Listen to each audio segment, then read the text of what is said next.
Okay, guys, welcome back to my kitchen table in Indiana. Gordy, no piano right now, bud. Okay? Anywho, so let's talk about this. 1 point perspective. Now, it should be noted, this is an introductory exercise.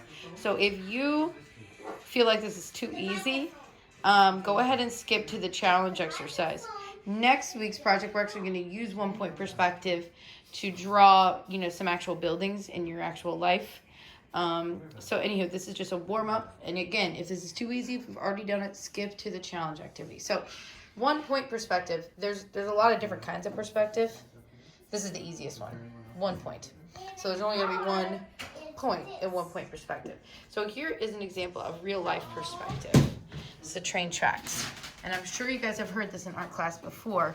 Perspective drawing is all about replicating reality. When you are looking at something, I'm doing a video, babe.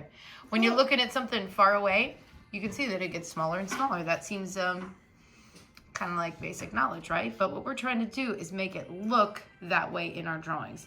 And even though it seems like basic knowledge, it actually wasn't really used until the Renaissance period in art.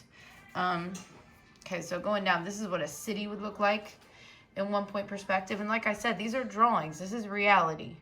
We're trying to make our stuff look like reality. So we're going to start with just boxes. Vanishing lines. Okay. There's really only three vocab words I want you to know. There's a whole bunch of them if you want me to get complicated, but there's really only 3 that matter. This one, 1 point perspective or perspective.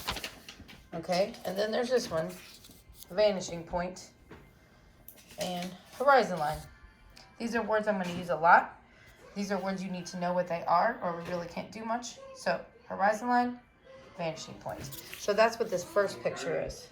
The vanishing point, wouldn't you know it, is the point that I'm talking about in 1 point perspective.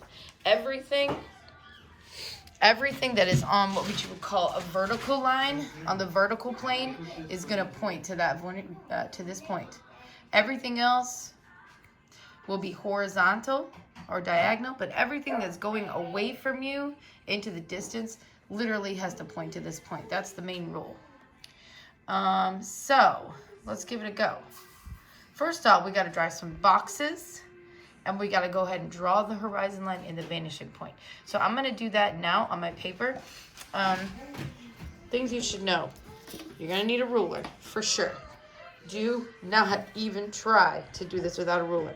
Now, if you don't have a ruler, you could use anything that has a straight edge to it. Any hard thing, any piece of cardboard, whatever you can find that has a straight edge to it. Ruler is best, but you don't really need the measurements. You need the straight edge. You're going to need a very good eraser. You're going to need a nice sharp pencil. I got a sharpener next to me so that I can use it when I'm ready. First thing I'm going to do is literally draw a straight line across this piece of paper, just like that. I would, if I were you, measure here and measure here so that you can make sure that line's actually straight. Some people can just take a guess, but you're going to find that it's a lot harder than you think to make an exactly straight line. So the next video, I'm going to go ahead and have that line and that point drawn.